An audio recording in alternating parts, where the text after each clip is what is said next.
श्रीराम जय राम जय जय राम, श्रीराम जय राम जय जय राम, श्रीराम जय राम जय जय राम।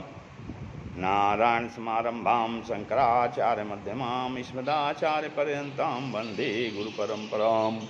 श्रीगुरुचरण सरोज रज निजमन मुकुशुधार वर्णो रघुबर विमल जस जोदायक फलचार। ओम श्री सीतारामचंद्राभ्यां नमः, उमा महेश्वराभ्यां नमः, ओम श्री एकादशी दक्षिणेश्वर धाम सरकाशी हनुमते नमः। सत्संग के क्रम में आज श्रीमद् भागवत कथा से तीसरे स्कंद की कथा हो रही है। इसमें महाराज परीक्षित जो है वो श्री सुखदेव जी से कहते हैं, कुत्र छत्तुर्भगवता मैत्रेयीणाश संगमः कदा वा सा संवादे तद्वर्णेन प्रभो। कहते हैं कि हे सुखदेव जी, मैत्रेय और विदुर जी का समागम कहाँ हुआ, उनके संवाद को बताने की कृपा करें। उधर शौनक जी श्री सूत जी से पूछने लगे, हे प्रभु, विदुर जी महाराज परिवार छोड़कर क्यों गए थे, फिर वापस क्यों आए थे, तथा उसका मिलन मैत्रेय जी से कहाँ हुआ था। सुखवाच सुखदेव जी कहते हैं, यदा तु राजा स्वसुतान साधून पुष्णन्न धर्मेण विनष्ट दृष्टि भ्रातुर्यभिष्ठस्य सुतान विबंधून प्रवेश लाच्छा भवने ददा। कहते हैं, राजन, जब अधर्मी धृतराष्ट्र ने अपने पुत्रों का पोषण करते हुए पांडु के अनाथ पुत्रों को लाच्छागृह में जलाने का प्रयत्न किया तो द्रौपदी को भरी सभा में नंगा करने का भी विरोध नहीं किया। कपट से जुआ खिलाया और जब 13 वर्ष बाद भी वापस आकर के उनके मांगने पर 5 गांव भी नहीं दिए तो योगीराज के द्वारा समझाने पर भी जब पुत्रमोह के कारण कोई बात नहीं मानी। एक दिन धृतराष्ट्र ने विदुर से सलाह पूछी, तब विदुर जी कहने लगे, अजात शत्रो प्रत्यक्षदायम तितिक्षतो दुर्विषयम तवागः सहानुजो यत्र विगोदराहि श्वसन रुषायत्वमलम विभेषी। कहते हैं, हे भाई, तुम्हारे अपराधों को सहन करने के वाले धर्मराज को, जिसके साथ भीम रूपी सर्प क्रोध से उसका फुसकार मार रहा है, आप भी जिससे भयभीत हैं, तुम उनका हिस्सा वापस कर दो। विदुर कहते हैं, हे भाई, परिवार की भलाई के लिए एक आदमी को और गांव की भलाई के लिए एक परिवार को और देश की भलाई के लिए एक गांव का त्याग कर देना चाहिए। जहाँ धर्म नहीं बरतता वहाँ सर्वनाश हो जाता है। जहाँ धर्म नहीं बरतता अर्थात जहाँ धर्म का पालन नहीं होता वहाँ पे सर्वनाश हो जाता है। कहते हैं, आपका जो पुत्र पांडवों से द्वेष करता है और वह श्री कृष्ण का भी अपमान कर चुका है, आप इस अमंगल रूपी पुत्र को कुल की भलाई के लिए त्याग दो, छोड़ दो। उसी समय वहाँ पर अपने भाइयों दुशासन आदि के साथ दुर्योधन आ गया और विदुर जी का अपमान करता हुआ बोला। क्या बोला? कायन मंत्रोपजुहाव जीवम दास्यासुतम यदो बलिनेव पुष्टा तस्मिन् प्रतिपापरकृत्यास्ते निर्वास्यतामासु पुराच्छवासानः। कहते हैं, अरे इस दासी पुत्र को यहाँ किसने बुलाया? यह जिसके अन्न से पुष्ट है उसी के विपरीत होकर के उसका हित करके दूसरे का हिस्सा धन करता है। इसको तुरंत ही हमारे नगर से बाहर कर दो। ऐसे ही मानस में भी रावण द्वारा विभीषण से कहा गया था, ऐसे ही रावण ने भी विभीषण से कहा था। कैसे? मम पूर्वसी तपसिन पर प्रीति सठ मिलु जाइति नहीं कहू नीति। रावण ने भी ऐसे कहा था जैसे दुर्योधन ने यहाँ विदुर जी से कहा है कि आप हमारे ही राज्य में रह करके हमारा ही खा करके हमारे ही विपरीत बोलते हैं। वैसे ही रावण ने भी विभीषण से कहा था कि हे विभीषण, मम पूर्वसी तपसिन पर प्रीति सठ मिलु जाइति नहीं कहू नीति। वैसे विभीषण ने और विदुर जी ने बिल्कुल सही किया था। हाँ, क्योंकि सचिव वैद्य गुरु तीन जो पी बोलें भयास राज धर्म तन तीन कर हों ही बेगहीनास। इसलिए सचिव थे, मंत्री थे, इसलिए ने बिल्कुल सही सलाह दिया, सही बोला था। तो इस जब विभीषण ने इसे सुनकर मानस में विभीषण ने और यहाँ विदुर जी क्या कहते हैं, सुनिए। सुमति कुमति सबके उर रही नाथ पुराण निगम अस कहीं जहाँ सुमति तहाँ संपत्ति नाना जहाँ कुमति तहाँ विपति निधाना, तौ उर कुमति बसी विपरीता, हित अनहित मानहु रिपु प्रीता। कहते हैं तो ये यहाँ पर विभीषण जी ने रावण को समझाया था कि हे भाई, सुमत कुमत सबके उड़ रहें, ऐसा पुराण निगम में, वेद पुराण में ऐसा कहा गया है। और जहाँ सुमत होती वहाँ अनेकों प्रकार की संपत्तियाँ, सभी संपत्तियाँ होती हैं, तहाँ संपत्ति नाना। और जहाँ कुमति होती है वहाँ विपत्ति ही विपत्ति रहती है। इसलिए तौर कुमत तुम्हारे मन में इस समय कुमति बस गई है, जिससे तुम हित अनहित नहीं समझ रहे हो। तो कहते हैं हे दुर्योधन, तेरा मन अहंकार से ग्रसित हो रहा है। तो विदुर जी भी दुर्योधन से कहते हैं, जैसे वहाँ पर विभीषण जी ने रावण से कहा था, वैसे ही यहाँ विदुर जी दुर्योधन से कह रहे हैं कि मन पंछी जब लगी उड़े, मन पंछी जब लगी उड़े, विषय वासना माही, विषय वासना माही, ज्ञान बाज की झपट में जब लगी आया नाही, जब लगी आया नाही।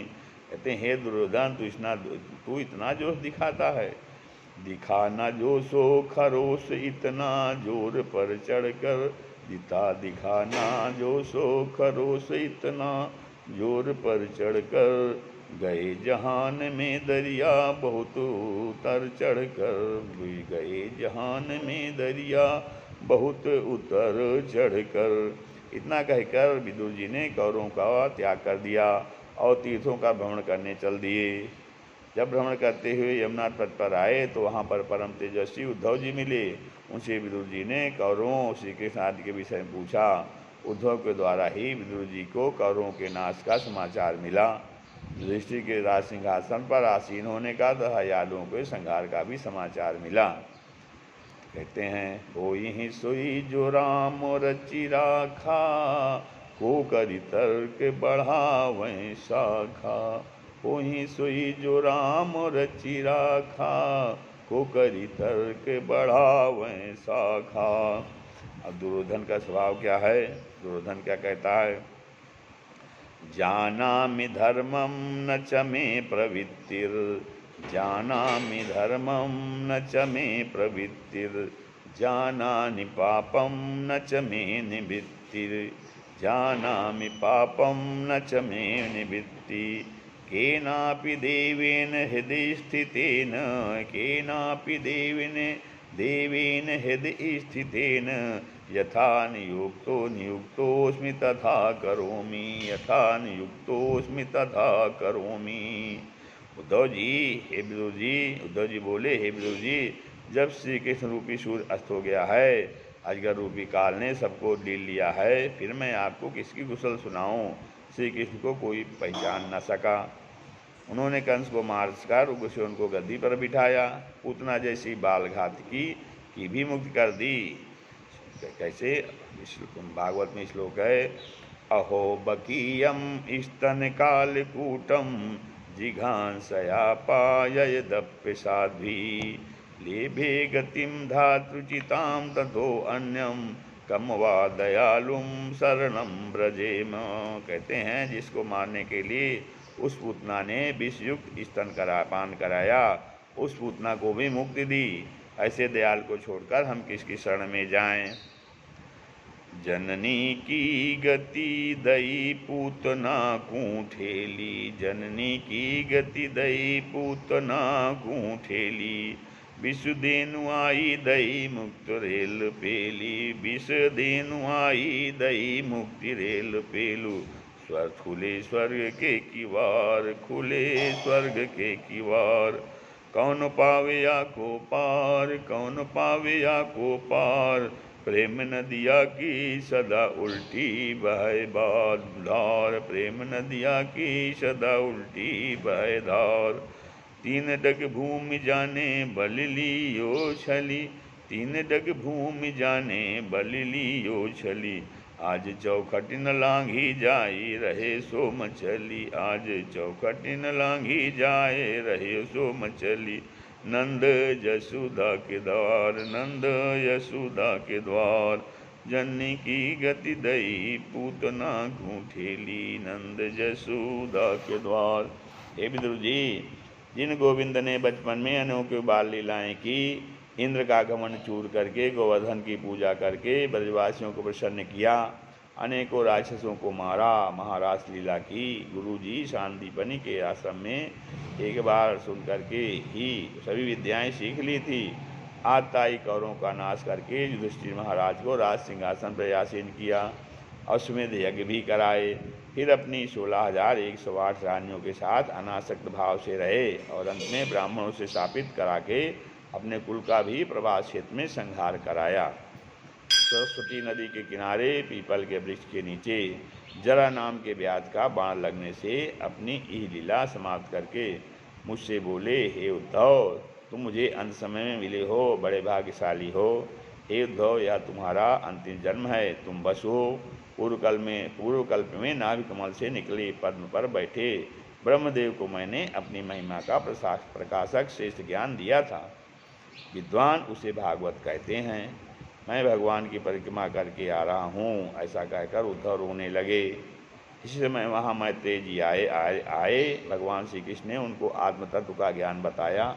अब मैंने आपको कौरवों और यादव दोनों वंशों का हाल बता दिया। अब मैं बद्रिकार वन में जाकर मैत्रेय जी से आत्म तत्व का ज्ञान प्राप्त करूँगा। श्री विदुर जी महाराज ने भी हरिद्वार में गंगा जी के किनारे सुख से बैठे श्री मैत्रेय जी के पास जाकर पूछा। विदुर जी कहते हैं, सुखाय कर्माणि करोति लोको न तै सुखं वान्यदुपारमं वा पिंदेति भूयस्तत एव दुःखं यदत्र युक्तं भगवान वदेन्नः। हे प्रभो, इस संसार में सब सुख के लिए ही कर्म करते हैं, लेकिन सुख तो आते नहीं, उल्टा दुख ही मिलता है। कृपया आप बताइए कि किस ज्ञान के सहारे संसार में क्या किया जाए। भगवान सृष्टि का पालन, सृजन और संहार करते हैं और पुरुषों की सामर्थ्य से बाहर के अलौकिक काम करते हैं।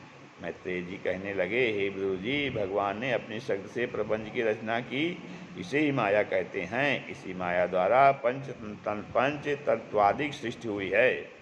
पंच तत्व 10 इंद्रियां हैं सर्वत्र समान, पंच तत्व 10 इंद्रियां हैं सर्वत्र समान।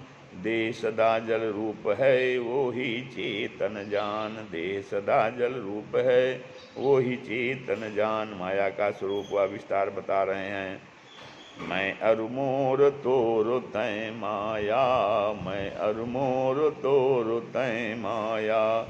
जय बस कीन्हे जीव निकाया, जय बस कीन्हे जीव निकाया। और गोचर लगे गोचर जहाँ लगी मन जाई, गोचर जहाँ लगी मन जाई। सो सब माया जाने हो भाई, सो सब माया जाने हो भाई। मैं अरुमोर तोर तय माया, जे बस कीन्हे जीव निकाया। गोचर जहाँ लगी मन जाई, सो सब माया जानहु भाई। मैत्रेय जी कहने लगे, माया के कारण ही तर्क विरुद्ध होने पर भी जीव को बंधन है। चंद्रमा में कंपन होने पर भी पानी में होने वाले कंपन से चंद्रमा भी हिलता डुलता दिखाई देता है। उसी प्रकार आत्मा बंधन रहित होने पर भी देह आदि गुणों के कारण उसमें भी बंधन दिखाई देता है। भगवान की कृपा और भक्ति से धीरे धीरे यह भ्रम नष्ट होता है। भगवान की कथा सुनने से कष्ट दूर होते हैं। हे विदुर जी, भगवान ने स्वधाम जाते समय मुझसे आपको उपदेश करने को कहा था। आप प्रजा के नियामक भगवान यम ही हैं। आपको मांडव वृक्ष का शाप लगा था, इससे आपको यह शरीर मिला है। अब मैं आपको भागवत पुराण सुनाता हूँ, कहता हूँ। भागवत पुराण शुरू हो रहा है। मैत्रेय जी कहते हैं, उद्दाप्लुतं विश्वमिदं तदासीद्यन्निद्रया मीलितधिन्यमीलयत्। कहते हैं, यहाँ विश्व जलमग्न था, तब अकेले भगवान नारायण शेष पर्यंक पर सोए हुए थे। सारा विश्व सूक्ष्म जल रूप से उसमें लीन था। 1000 चतुर्युग बीतने पर, काल द्वारा जगाने पर भगवान की दृष्टि उन सूक्ष्म अर्थों पर पड़ने के कारण जो अति सूक्ष्म अर्थ उनके अंदर मौजूद था, वह रजोगुण विरुद्ध होकर उनकी नाभ देश से एक पदम प्रकट हुआ। उस लोक पदम में से वेदमय ब्रह्मा प्रकट हुए। जब उन्होंने चारों ओर देखा तो उनके चार मुख हो गए। वे सोचने लगे, मैं कौन हूँ, कहाँ से आया, यह पदम कहाँ से आया, इसके मूल में जरूर कुछ होगा। ऐसा सोच करके वो पदम नाल के छिद्र से नीचे जाने लगे। जब 100 वर्ष बाद भी उनको अंधकार के सिवाय और कुछ भी दिखाई नहीं दिया तो पुनः वापस आकर पद्म पर बैठ गए। जल में से आवाज़ आई कि का से 16वें और 21वें वर्ण से यानी तप करो। 1000 वर्ष तक समाज लगाकर तप करते रहे। तब उनको अंदर ज्ञान का आविर्भाव हुआ। उन्होंने अपने ही अंदर नीलमेघ सदृश अनेक आभूषण पहने, पीताम्बर धारण किए। मृणाल गौल शेष के शरीर पर वह प्रधान पुरुष सोया हुआ था। वह और कोई नहीं, स्वयं भगवान नारायण भगवान ही थे। तब ब्रह्मा जी ने उन भगवान की वंदना की।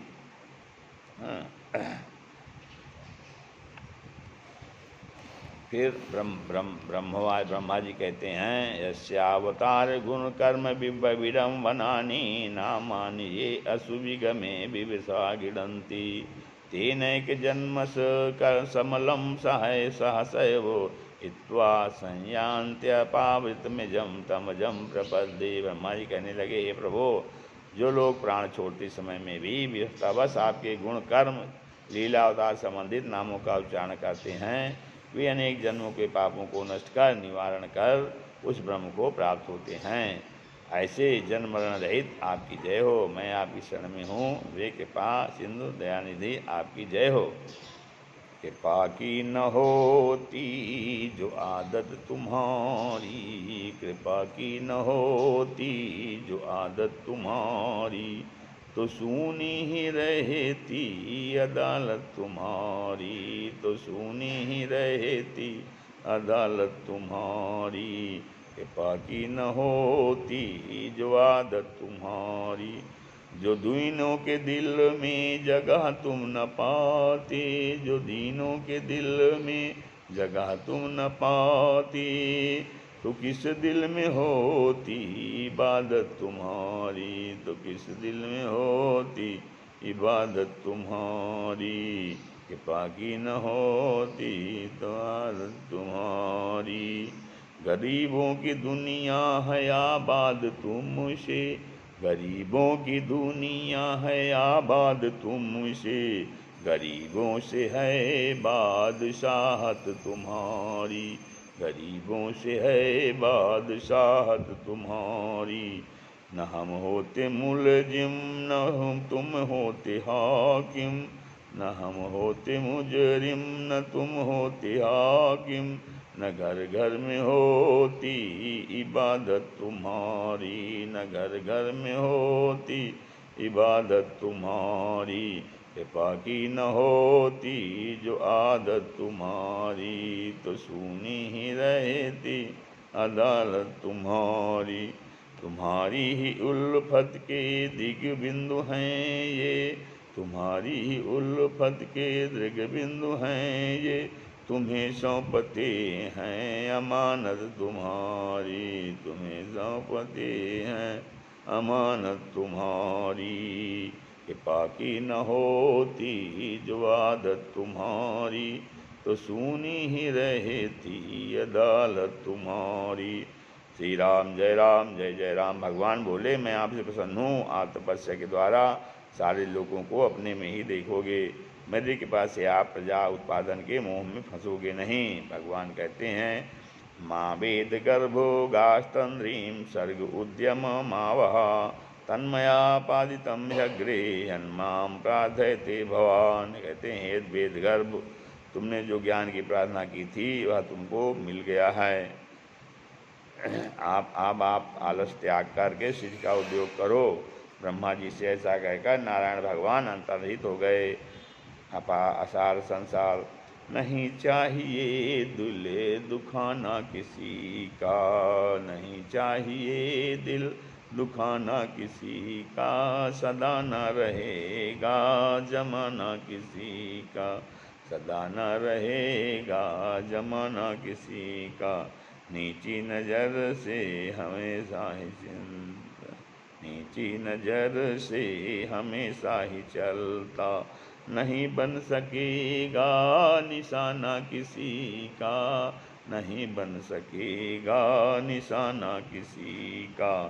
नहीं चाहिए दिल दुखाना किसी का, सदा न रहेगा जमाना किसी का। लिखा है मुकद्दर में वो ही मिलेगा, लिखा है मुकद्दर में वो ही मिलेगा। नहीं मिल सकेगा खजाना किसी का, नहीं मिल सकेगा खजाना किसी का। होगा हुक्म तभी जाना पड़ेगा, होगा हुक्म तो भी जाना पड़ेगा। नहीं चल सकेगा बहाना किसी का, नहीं चल सकेगा बहाना किसी का। नहीं चाहिए दिल दुखाना किसी का, सदा न रहेगा जमाना किसी का। मैत्रेय उवाच और 9 सर्गों में वर्णन करते हैं। विरंचोऽपि तथा चक्रे दिव्यम वर्ष शतम तपः, आत्मन्यात्मानमावेश्य यदा भगवान जहा। कहते हैं भगवान के कथनानुसार ब्रह्मा जी ने 100 वर्ष तक तप किया। काल क्या है? विषयों का रूपांतर ही काल है, कालखंड है। जैसे कुमार मिट्टी से बहुत से खिलौने बनाता है और अंत में वह खिलौने मिट्टी में ही बदल जाते हैं। काल को भगवान ने अपनी लीला से उत्पन्न किया है। श्री राम जय जय राम, श्री राम जय जय राम, जय जय राम, श्री राम जय जय